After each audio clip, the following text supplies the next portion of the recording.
Isaiah chapter 37.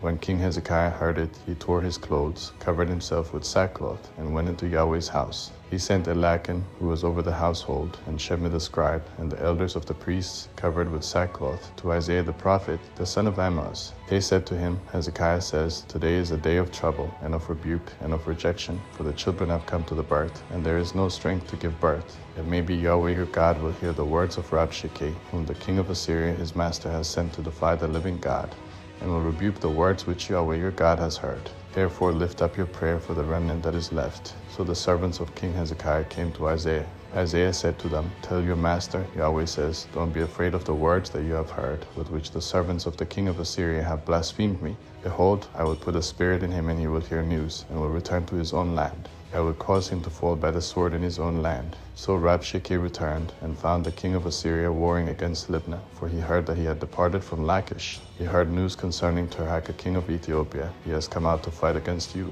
When he heard it, he sent messengers to Hezekiah, saying, Thus you shall speak to Hezekiah king of Judah, saying, Don't let your God in whom you trust deceive you, saying, Jerusalem won't be given into the hand of the king of Assyria. Behold, you have heard what the kings of Assyria have done to all lands, by destroying them utterly. Shall you be delivered? Have the gods of the nations delivered them, which my fathers have destroyed? Gazan, Haran, Rezeph, and the children of Eden who were in Telassar? Where is the king of Hamath, and the king of Arpad, and the king of the city of Sepharvaim, of Hena and Ibah? Hezekiah received the letter from the hand of the messengers, and read it. Then Hezekiah went up to Yahweh's house, and spread it before Yahweh.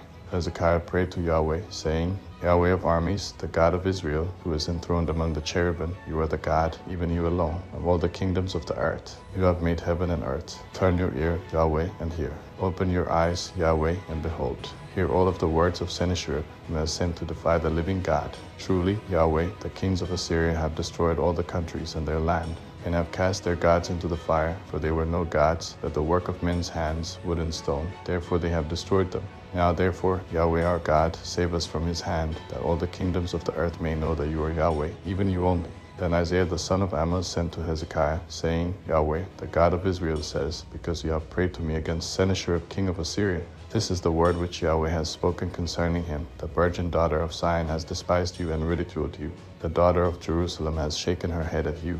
Whom have you defied and blasphemed? Against whom have you exalted your voice and lifted up your eyes on high? Against the Holy One of Israel. By your servants you have defied the Lord, and have said, With the multitude of my chariots I have come up to the height of the mountains, to the innermost parts of Lebanon. I will cut down its tall cedars and its choice cypress trees. I will enter into its farthest height, the forest of its fruitful field. I have dug and drunk water, and with the sole of my feet I will dry up all the rivers of Egypt. Have you not heard how I have done it long ago, and formed it in ancient times? Now I have brought it to pass, that it should be yours to destroy fortified cities, turning them into ruinous heaps. Therefore their inhabitants had little power. They were dismayed and confounded. They were like the grass of the field, and like the green herb, like the grass on the housetops, and like a field before its crop has grown. But I know you're sitting down, you're going out, you're coming in, and you're raging against me. Because of your raging against me, and because your arrogance has come up into my ears, therefore I will put my hook in your nose and my bridle in your lips, and I will turn you back by the way by which you came. This shall be the sign to you. You will eat this year that which grows of itself, and in the second year that which springs from it, and in the third year sow and reap and plant vineyards, and eat their fruit. The remnant that is escaped of the house of Judah will again take root downward, and bear fruit upward. For out of Jerusalem a remnant will go out, and survivors will escape from Mount Zion. The zeal of Yahweh of armies will perform this. Therefore Yahweh says concerning the king of Assyria, He will not come to this city, nor shoot an arrow there, neither will he come before it with shield, nor cast up a mound against it. He will return the way that he came, and he won't come to this city, says Yahweh. For I will defend this city to save it, for my own sake, and for my servant David's sake. Then Yahweh's angel went out and struck 185,000 men in the camp of the Assyrians. When men arose early in the morning, behold, these were all dead bodies. So Sennacherib king of Assyria departed, went away, returned to Nineveh, and stayed there. As he was worshipping in the house of Nisroch his god, Adramelech and Sharezer his son struck him with the sword, and they escaped into the land of Ararat. Esarhaddon his son reigned in his place.